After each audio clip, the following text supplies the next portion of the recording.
ones. I'm going to read you a book, okay? We're going to try this out. See if it works. And if it works, we're going to do some more, okay? But in the meantime, I'm going to read you this book. It's called James Herriot's Treasury for Children. I used to read this book for your tia, Adriana, when she was a little girl. And she liked this story. Can you see it? Can you see the story, okay? Okay, this is a story. It takes place in a farm. And it's called Moses the Kitten. Can you see the kitten? How cute he is? He's a little black kitty. He's all lost. Okay, here we go. See, it's a farm. It's a country, kind of like this one where we are now. There have been many times in the winter when I have regretted being a vet, and this looked like one of them. What's a vet? A vet is an animal doctor. I had driven about 10 miles from home, thinking all the time that the dales always looked their coldest, not when they were covered with snow, but as now, when the first sprinkling streaked the bare flanks of the fells in bars of white, black and white, like the ribs of a crouching beast. And now in front of me was a farm gate, rattling on its hinges as the wind shook it. See? So there comes the doctor. He's going to check out on some animals. The car, heaterless and draughty as it was, seemed like a haven in the uncharitable world, and I gripped the wheel tightly with my woolen gloved hands for just a few moments before opening the door. The wind almost tore the handle from my fingers as I got out, but I managed to crash the door shut before stumbling over to the frozen mud to the gate. Muffled as I was in my heavy coat and scarf pulled up to my ears, I could feel the icy gusts biting at my face, whipping at my nose, and hammering painfully into the air spaces in my head. So it's really cold, right? I had driven through and streamed-eyed and was about to get back in the car when I noticed something unusual. There was a frozen pond just off the path, and among the rime-colored rushes which fringed the dead opacity of the surface, a small object stood out, shiny black. What do you think it is? What's that? I went over and looked closer. It was a tiny kitten, probably about 6 weeks old, huddled and immobile, his eyes tightly shut. Bending down, I poked gently at the furry body. It must be dead. A morsel like this couldn't possibly survive in such a cold. But no, there was a spark of life, because the mouth opened soundlessly for a second and then closed. Quickly, I lifted the little creature and tucked it inside my coat. As I drove into the farmyard, I called to the farmer who was carrying 2 buckets out of the calf house. I got one of your kittens here, Mr. Butler. Must have strayed outside. Mr. Butler put down his buckets and looked blank. Kitten? We haven't got no kittens at present. I showed him my find, and he looked more puzzled. Well, that's a rum un. There's no black cats on this spot. We've all sorts of oak-coloreds, but no black young ones. Well, he must have come from somewhere else, I said, though I can't imagine anything so small traveling very far. It's rather mysterious. The little kitty.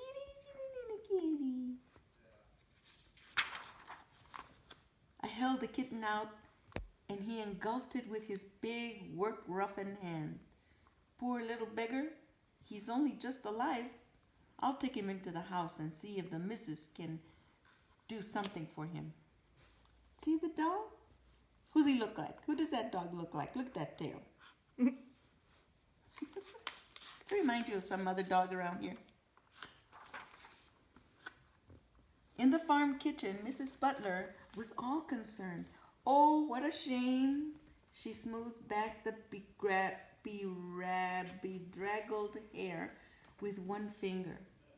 And it's got such a pretty face. She looked up at me. What is it, anyway? A him or a her? I took a quick look behind the hind legs. It's a Tom. Right, she said. I'll get some warm milk into him, but first of all, we have to give him an old cure. She went over to the fireside oven in the big black kitchen range, opened the door, and popped him inside. I smiled. It was a classical procedure when newborn lambs were found suffering from cold and exposure.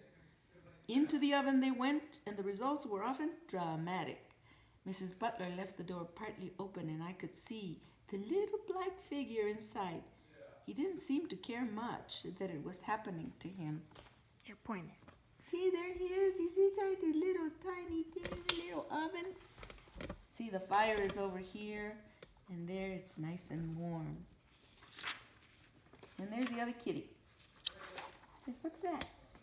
Okay, so here we are. This is the farm. Can you see the farm? And the other kitty is there, and the cow, and the calf. And the doctor went to see what was really going on. That's the reason he's at the farm, to take care of the cow. The next hour I spent in the brae wrestling with the hind feet of a cow. The cleats were overgrown and grossly misshaped and upturned, causing the animal to hobble along on her heels. My job was to pare and hack away at the excess horn, and my long-held opinion that the hind feet of a cow were never meant to be handled by a man was thoroughly confirmed. We had a rope around the hock and the leg pulled up over a beam in the roof, but the leg still pistoned back and forth while I hung on till my teeth rattled. By the time I had finished, the sweat was running into my eyes, and I had quite forgotten the cold day outside.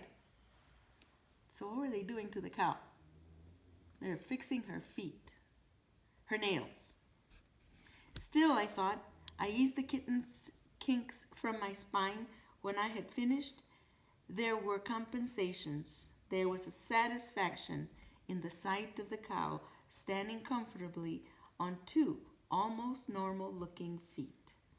Well, that's summit like, Mr. Butler groaned. Come in the house and wash your hands. See, that's what it is being a doctor for animals on a farm. In the kitchen, I was bent over the brown earthenware sink. I kept glancing across at the oven. Mrs. Butler laughed. Oh, he's still with us. Come and have a look. It was difficult to see the kitten in the dark interior, but when I spotted him, I put out my hand and touched him, and he turned his head towards me. He's coming around, I said. That hour in there has worked wonders. Doesn't often fail. The farmer's wife lifted him out. I think he's a little tough one. She began to spoon warm milk into the tiny mouth. I reckon we'll have him lapping in a day or two. You're going to keep him then? Too true we are. I'm going to call him Moses. Moses? You found him among the rushes, didn't you? I laughed. That's right. It's a good name. Moses. Point at the key. See little Moses, he's drinking from a spoon because he's so tiny. Here, tiny. I'm going to zoom in. Can you see him? Oh, that's it. That's all it zooms. Sorry, guys. Okay, so there's Moses because they found him where? In the rushes, in a pond. What are rushes? Tall grass, big tall grass. Okay, so there's the vet. He's leaving. See all the farm kitties? The bunch of kitties live in the farm. They take care of all the mice. I was on the Butler farm for about a fortnight later, and I kept looking around for Moses. See, the vet came back a few days later. Farmers rarely have their own cats indoors, and I thought that if the black kitten had survived, he would have joined the feline colony around the buildings. Farm cats have a pretty good time. They may not be petted or cosseted, but it has always seemed to me that they lead a free, natural life. They are expected to catch mice, but if they are not so inclined, there is abundant food at hand. Bowls of milk here and there, and the dog dishes to be raided if anything else interesting is left over. Yep, all the farm kitties. Look at the farm kitties. I had plenty of cats around today, some flitting nervously away, others friendly and purring. There was a tabby loping gracefully across the cobbles, and a big tortoiseshell was curled on a bed of straw at the warmed end of the byre. Cats are connoisseurs of comfort. When Mr. Butler went to fetch some hot water, I had a quick look at the bullock house, and a white tom regarded me placidly from between the bars of a hay rack where he had been taking a siesta. Isn't it a pretty cat with blue eyes? But there was no sign of Moses. Where's Moses? There's the cow. She's okay now. I finished drying my arms and was about to make a casual reference to the kitten when Mr. Butler handed me a jacket. "Come round here with me if you've got a minute," he said. "I got something to show you." I followed him through the door at the end and across a passage into a long, low, roughed piggery. He stood at a pen about halfway down and pointed inside. "Look here," he said. I leaned over the wall, and my face must have shown my astonishment because the farmer burst into a shout of laughter. What's a mat new for you? What's a mat? What? That's something new for you, isn't it? I had to translate.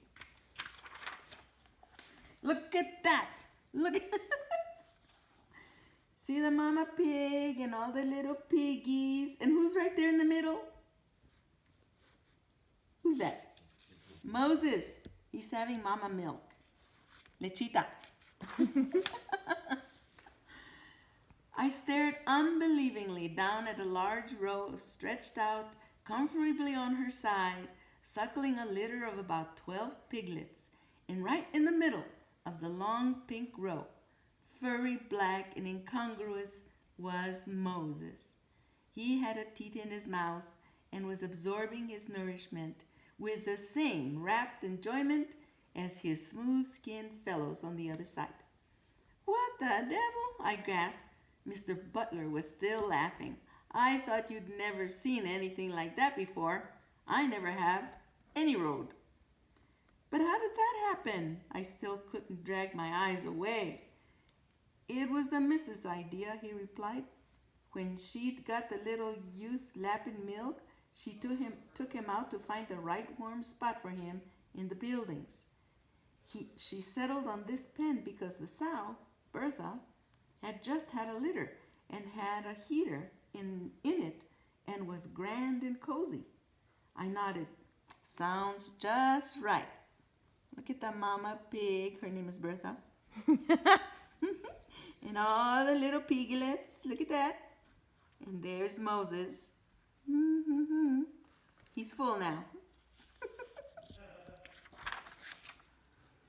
Look at Moses." "Well, she put Moses and a bowl of milk in here," the farmer went on, but the little fella, he didn't stay by the heater very long. Next time I looked, he was round at the milk bar." I shrugged my shoulders. "They say you see something new every day at this game, but this is something I've never even heard of. Anyway, he looks like he's well on it. Does he actually live on the sow's milk, or does he still drink from his bowl?" "A bit of both, I reckon. It's hard to say. Anyway, whatever mixture Moses was getting, he rapidly grew into a sleek, handsome animal with an unusually high gloss to his coat, which may or may not have been due to the porcine element of his diet." Porcine means pig, pork. Look at him. He made it. I never went to the Butlers' without having a look in the pig pen. Bertha, his foster mother, seemed to find nothing unusual with this hairy intruder, and he pushed him around easily, which pleased Grunts just as she did with the rest of her brood. Moses, for his part, appeared to find the society of pigs very congenial.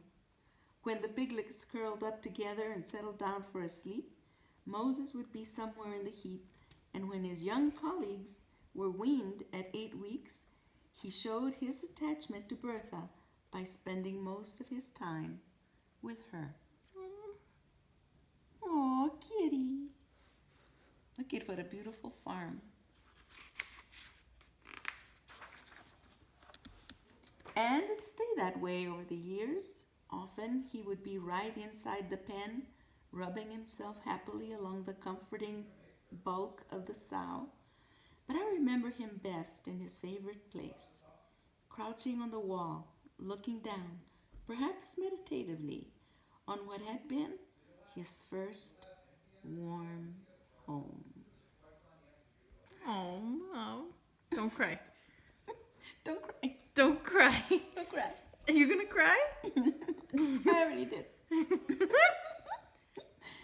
Okay, so next time we're going to read the story about this gorgeous dog, okay? I love you. I love you. Don't cry, Mom. She's crying. Here, wait. Let me. Sorry, guys. We're coming. Are we still running? Yeah, we're still running. All right, there you go. They can see your face. You can say goodbye. I'll see you guys later. We'll make another one, okay? You let me know what you want to read. Bye!